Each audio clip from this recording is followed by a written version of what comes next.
দিগন্ত বিস্তৃত জলরাশি, যতদূর চোখ যায় শুধু পানি আর পানি, যেন সীমাহীন কোনো প্রান্তর। বলছি কিশোরগঞ্জের নিকলি, অষ্টগ্রাম আর মিঠামইনের মাঝের সেই বিশাল হাওড়ের কথা। বর্ষার শুরুতে এই হাওড় ভরে ওঠে থই থই পানিতে, রূপ নেয় এক অজানা সমুদ্রে। নিকলির পূর্ব সীমান্তে দাঁড়িয়ে তাকালে যেন কক্সবাজারের সৈকতে দাঁড়িয়ে বঙ্গোপসাগরের ঢেউ দেখা। একই রকম বিশালতা, একই গর্জন, একই শিহরণ।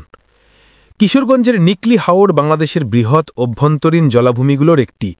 এই অঞ্চলের মানুষের প্রধান চ্যালেঞ্জ ছিল বর্ষা মৌসুমে প্রবল ঢেউ ও জলোচ্ছ্বাসের প্রভাব, যা শুধু বসতবাড়ি নয়, রাস্তাঘাট, শিক্ষা প্রতিষ্ঠান, বাজার, এমনকি মসজিদ মন্দিরকেও হুমকির মুখে ফেলত। এই অঞ্চলের নদীপ্রবাহ ও বর্ষার পানি বৃদ্ধির কারণগুলো ভৌগোলিক ও আবহাওয়ার সঙ্গে যুক্ত। জলস্তর ঊর্ধ্বমুখী হলে ঢেউ গড়ে ওঠে, যা ঘরবাড়ি, রাস্তাঘাট, শিক্ষা প্রতিষ্ঠান, উপাসনালয়সহ বিভিন্ন স্থাপনার উপর প্রখর অভিঘাত ফেলে। অতীতের প্রতি বছর বন্যার রিপোর্টগুলো থেকে দেখা যায়, বর্ষাকালীন প্রতিটি পরিবার গড়ে 2 থেকে 3 বার বাড়ি মেরামতের প্রয়োজন অনুভব করত। বর্ষাকালে হাওড়ের ঢেউ শুধু প্রকৃতির খেলা নয়, ছিল মানুষের জন্য এক কঠিন পরীক্ষা। দিনের শেষে যখন রাত নামে, তখন হাওড় পাড়ের গ্রামগুলো ঢেউয়ের গর্জনে কেঁপে উঠত। অন্ধকার রাতের ভেতর সেই গর্জন যেন মৃত্যুর আহ্বান। ঘরবাড়ি, গবাদি পশু, শস্যভাণ্ডার সবকিছু হারানোর ভয় ঘিরে রাখত মানুষকে। ধনবান কিছু পরিবার পাকা দেওয়াল তুলে নিজেদের বাড়িঘর রক্ষার চেষ্টা করতেন, কিন্তু হাওড় অঞ্চলের অধিকাংশ মানুষই গরিব। তারা বানাতেন তুলনামূলক দুর্বল প্রতিরক্ষা বেড়া। সারিবদ্ধ বাঁশের খুঁটি পুঁতে তার সঙ্গে বাঁশের চটা বেঁধে তৈরি করতেন প্রতিরক্ষা প্রাচীর। সেই বেড়া আর মাটির মাঝখানে ভরাট করা হতো ধানের খড়, কচুরিপানা এবং এক বিশেষ প্রজাতির ঘাস, ছাইলা। স্থানীয়রা বিশ্বাস করতেন ছাইলা হাওড়ের ঢেউ মোকাবিলায় সবচেয়ে কার্যকর। এর গোড়া শক্ত, লম্বাটে শক্ত লতানো এবং আঘাত সহনীয়, তাই ঢেউয়ের অভিঘাত সামনেও টিকে থাকতে পারত দীর্ঘ সময়। হাওড়ের ঢেউ থেমে থাকত না। এক একটি মৌসুম শেষে প্রায় প্রতিটি বাড়ি কম বেশি ক্ষতিগ্রস্ত হতো।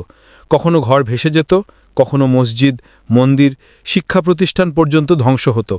ঢেউয়ের বছর শেষে শুরু হতো নতুন যুদ্ধ, স্থাপনা মেরামতের।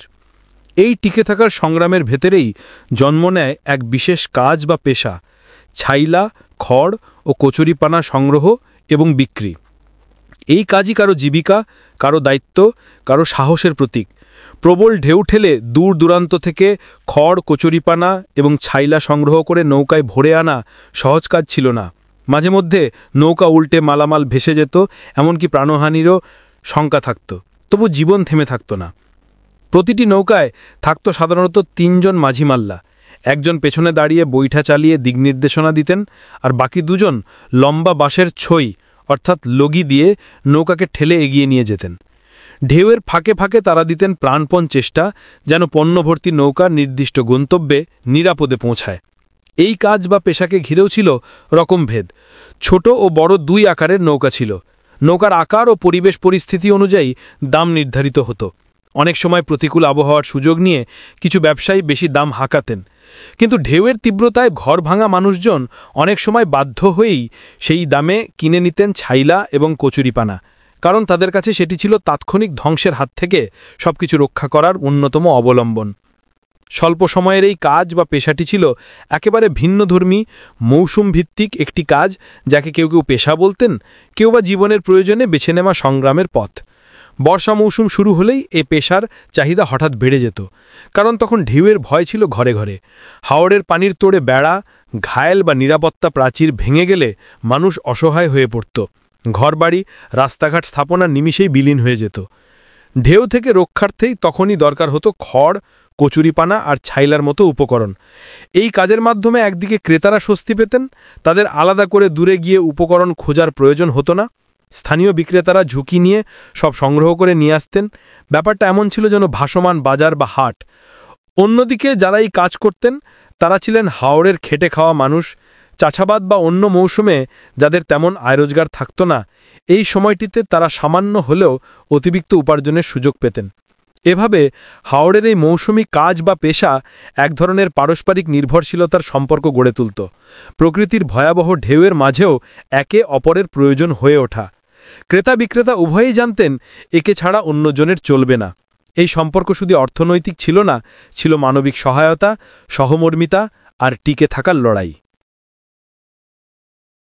নৌকা, পণ্য সংগ্রহ ও বিক্রির প্রক্রিয়া। কচুরিপানা। এই মৌসুমি কাজ বা পেশার মূল সরঞ্জাম ছিল কচুরিপানা, ছাইল্লা এবং ধানের খড়। কচুরিপানা একটি ভাসমান বহুবর্ষজীবী জলজ উদ্ভিদ, যা খুব দ্রুত বংশবৃদ্ধি করতে পারে, প্রায় 2 সপ্তাহে দ্বিগুণ হয়। এই উদ্ভিদটি সারা বছরই স্থানীয় বদ্ধ জলাশয়গুলোতে বিদ্যমান থাকে। বর্ষাকালে যখন হাওরগুলো বিশাল জলরাশিতে পরিণত হয়, তখন উজান থেকে নেমে আসা পানি ও স্থানীয় নদনদীর প্রবাহ বেড়ে যায়। এই পানি প্রবাহের সাথে কচুরিপানাগুলো বিশাল হাওরের দিকে ভেসে আসে এবং ছড়িয়ে পড়ে। ছড়ানো ছিটানো কচুরিপানা সংগ্রহ করাও একটি কঠিন কাজ। যারা নৌকা চালনায় বিশেষ পারদর্শী এবং কর্মঠ, তারা এই কাজটি করতেন।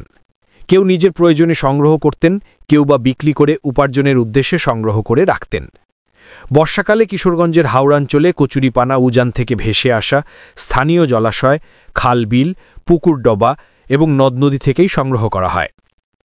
হাওড়াঞ্চল সংলগ্ন এলাকায় বর্ষাকালে গবাদি পশুর খাদ্য হিসেবেও কচুরিপানা ব্যবহার করা হয়। পাশাপাশি ঢেরার আঘাত থেকে ভিটেমাটি রক্ষার জন্য প্রতিরক্ষা হিসাবে ব্যবহৃত হয়। ছাইল্লা। হাওড়াঞ্চলের চরভূমির অনাবাদী জমিতে প্রাকৃতিকভাবে জন্মে এক বিশেষ জাতের শক্তপোক্ত ঘাসজাতীয় লতা, যার স্থানীয় নাম ছাইল্লা। দেখতে এটি অনেকটা দুর্বা ঘাসের মতো হলেও গঠনগতভাবে আরও মোটা, লম্বা ও দৃঢ়। সাধারণত প্রাকৃতিকভাবেই এই ঘাস জন্মে, তবে বিশেষ প্রয়োজনে হাওড়পাড়ের মানুষ কখনো কখনো চরভূমিতে বাণিজ্যিক ভাবনা থেকেও এর চাষ করেন। ছাইল্লা ঘাস গোখাদ্য হিসেবেও মাঝে মাঝে ব্যবহৃত হয়, তবে এর প্রধান ব্যবহার হতো বর্ষাকালে প্রতিরক্ষা প্রাচীর বা ঘায়ল নির্মাণে।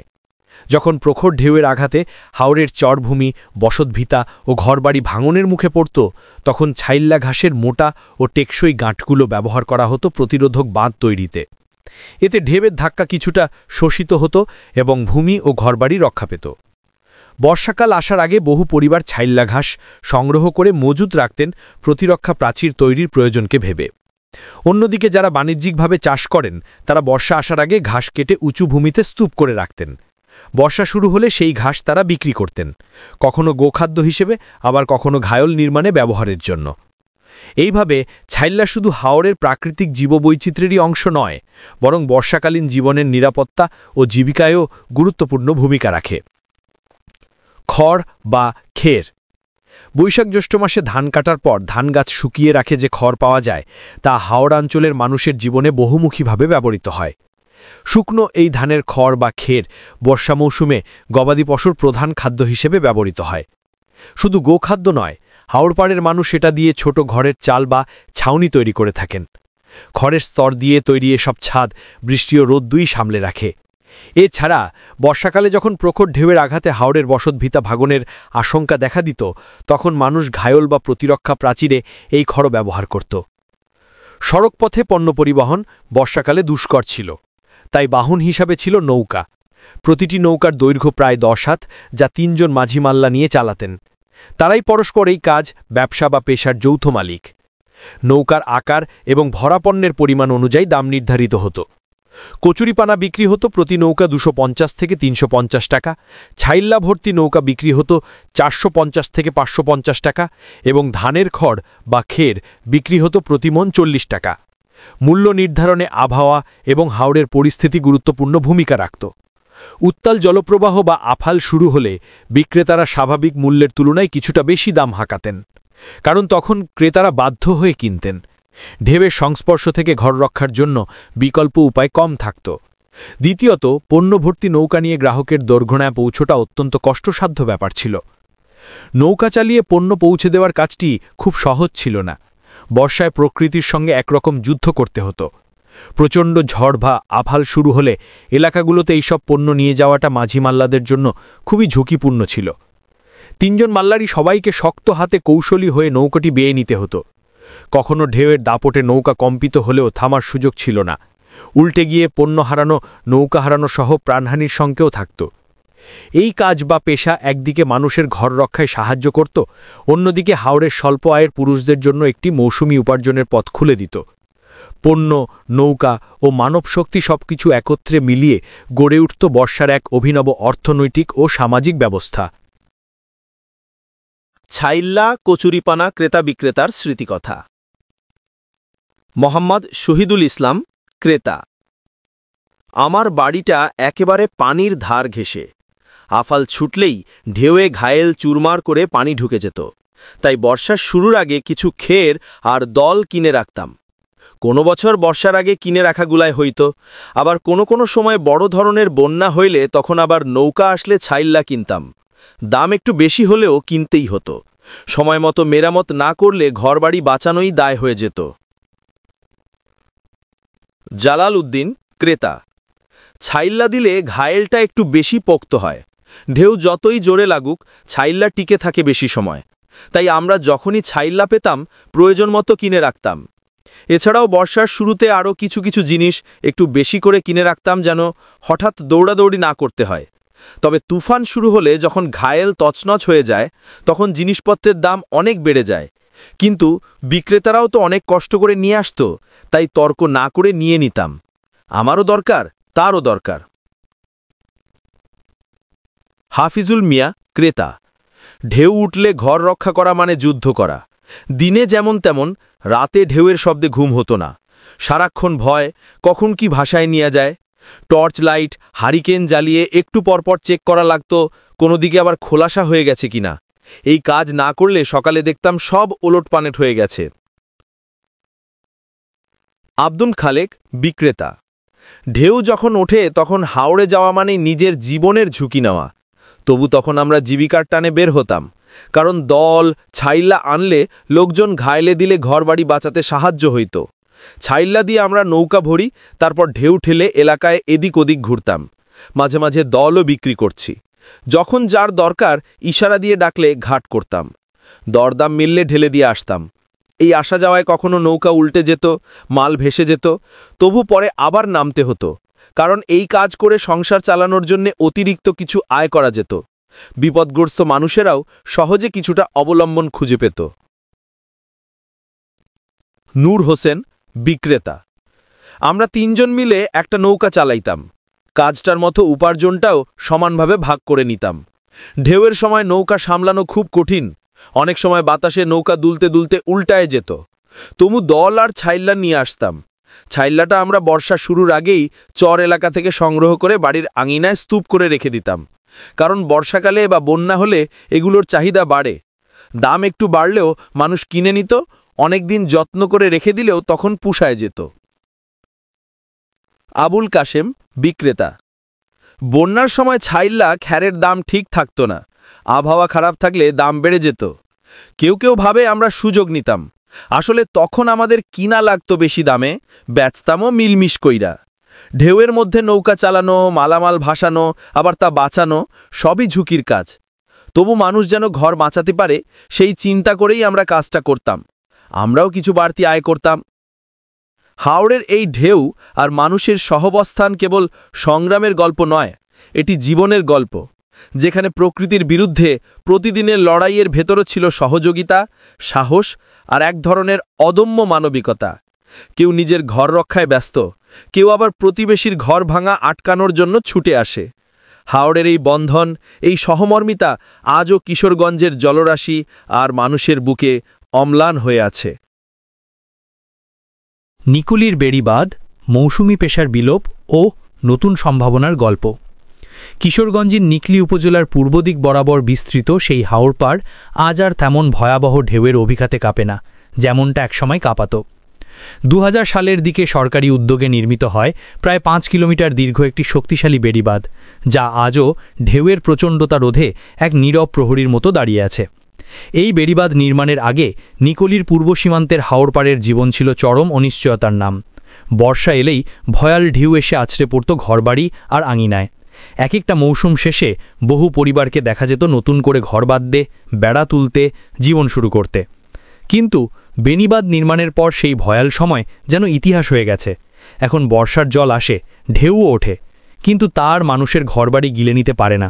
সব ঝড়ঝাপটা সামলে নেয় বেড়িবাঁধ।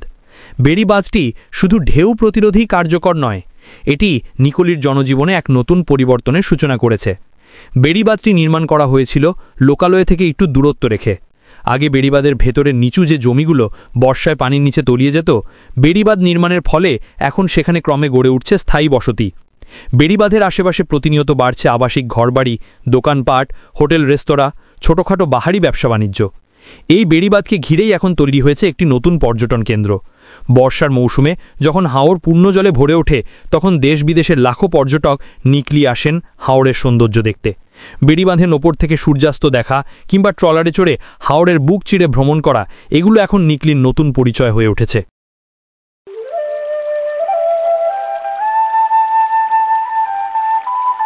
প্রকৃতি, মানুষ আর মাটির গান, বরুলিয়ায় হাওরের প্রাণ।